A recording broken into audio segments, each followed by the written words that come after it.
तो प्रशांत नील भाई साहब ने अनाउंस कर दिया है केजीएफ चैप्टर 4। कैसे बताता हूँ। केजीएफ चैप्टर 1 चैप्टर 2 आप सभी ने देखा होगा। उसके बाद बना प्रभास की सलर जो बनी केजीएफ चैप्टर 3। वैसे नहीं बता रहा हूँ, टेक्निकली वो केजीएफ चैप्टर 3 ही है।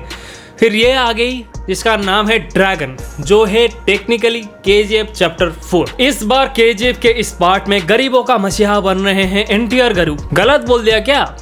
अनाउंसमेंट वीडियो में एनटीआर को बताया गया है विलेन, खलनायक, मैन, आदमी, हरामी, कमीना।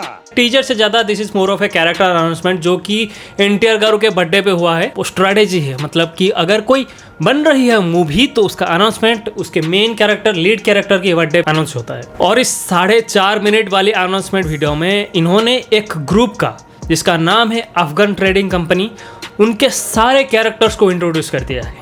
आगे बात करेंगे उन सारे कैरेक्टर्स के बारे में। खैर ये तो अभी एक कंपटीशन बन गया है कि कौन कितनी लंबी ट्रेलर बना सकता है, टीजर बना सकता है। तो ये 4.5 मिनट्स का लेंथ बस एक प्रमोशनल स्ट्रैटेजी है for the announcement to make a good word of mouth and to reach more people. कैसे बताता हूँ। अगर किसी ने ये टीजर देखा कि ये 4.5 मिनट का एक अनाउंसमेंट वीडियो है और अपने दोस्त को बताता है कि तूने कभी 4.5 मिनट्स की कभी कोई अनाउंसमेंट वीडियो देखा है, कभी कोई ट्रेलर देखा है किसी फिल्म का? Have you seen a trailer this long? No way, that is literally half a day. कोई भी अतरंगी ड्रामा चल रही है वायरल होने के लिए। अभी हम क्या ही कर सकते हैं, मार्केटिंग वालों को ऐसा करना पड़ता है ताकि ये ज्यादा लोगों के पास रीच आउट कर सके। मुझे तो डर लग रहा है कि इस अनाउंसमेंट वीडियो में जितना वर्ल्ड बिल्डिंग, जितना कैरेक्टर अनाउंसमेंट उन्होंने किया है, उससे मेरा ये जो वीडियो है वो उसका लेंथ कम पड़ जाए। तो प्रशांत नील की जो केजीएफ वाली स्टोरी है ना, वो एक मिथेरियल स्टोरी है। खैर ये एक मेडअप वर्ड है। तो ड्रैगन मूवी की स्टोरी भी जिस दुनिया में एग्जिस्ट करती है उसका दुनिया भी एक मिथेरियल दुनिया है। तो मिथेरियल एक मेडअप वर्ड है जिसका मतलब है where something is not truly true at all but has happened in history, but some real history events influence the mythical aspect of the story. I don't know if this makes any sense at all, पर आप समझने की कोशिश करो। तो ये story है British colonisation की, जो कि इंडिया पर 250 साल तक राज करते थे सिर्फ एक प्लांट के लिए। वो था ओपियम प्लांट, जिससे हेरोइन बनता है। ये नहीं कि उनको चाहिए गोल्ड और स्पाइसेस, उनका मेन बिजनेस था ओपियम प्लांट। खैर मैं बता नहीं रहा हूँ, ये इस मूवी के राइटर्स बता रहे हैं। और ये जो ओपियम प्लांट का नेटवर्क था, ये था इंडिया से अफगानिस्तान तक, अफ्रीका तक और गोल्डन ट्रायंगल तक। और अंग्रेजों ने ये बिजनेस इंडिया में ऐसे ही छोड़ दिया। फिर क्या होना था, बंटवारा तो होना ही था। जैसे इंडिया और पाकिस्तान का बंटवारा हो गया, वैसे ही इस नेटवर्क का भी बंटवारा हो गया। 2 बिजनेस ग्रुप्स बन गए, एक का नाम था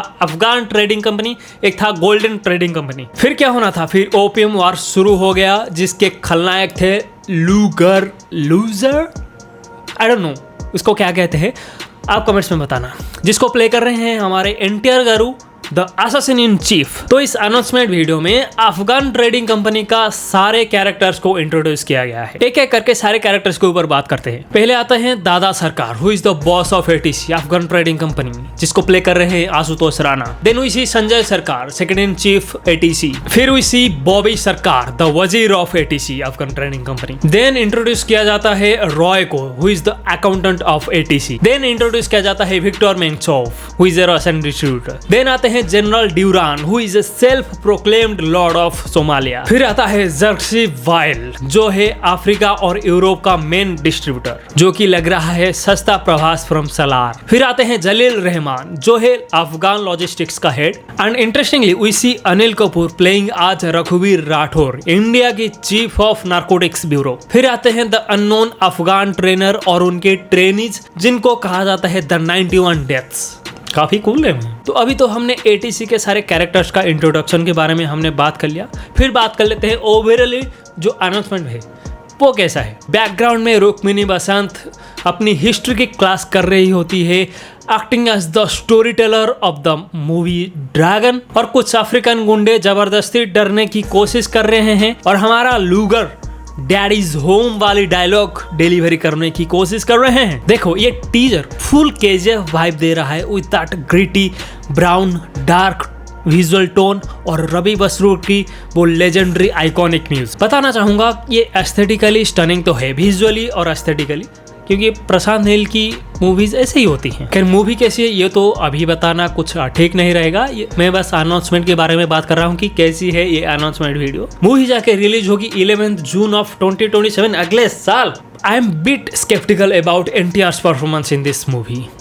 जितना भी इस अनाउंसमेंट वीडियो में उनकी एक्टिंग दिखाई जाती है, पहले ये सीन देखो।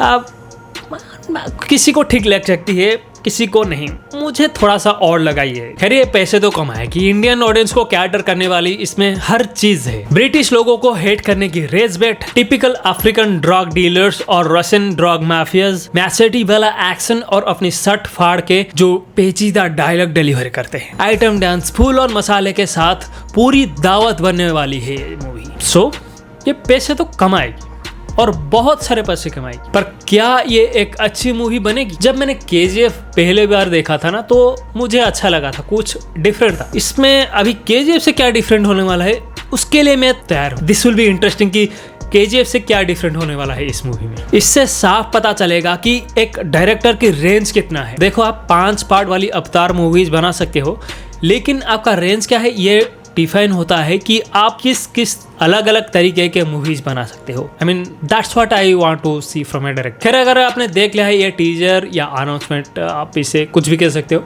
तो मुझे कमेंट्स में जरूर बताना कि आपको कैसी लगी ये अनाउंसमेंट वीडियो, और हाँ बताना कि आप कितने एक्साइटेड हो इस मूवी के लिए 1 साल बाद जो आ रही। आज के लिए बस इतना ही, मिलते हैं आपको नेक्स्ट वीडियो में, तब तक के लिए बाय।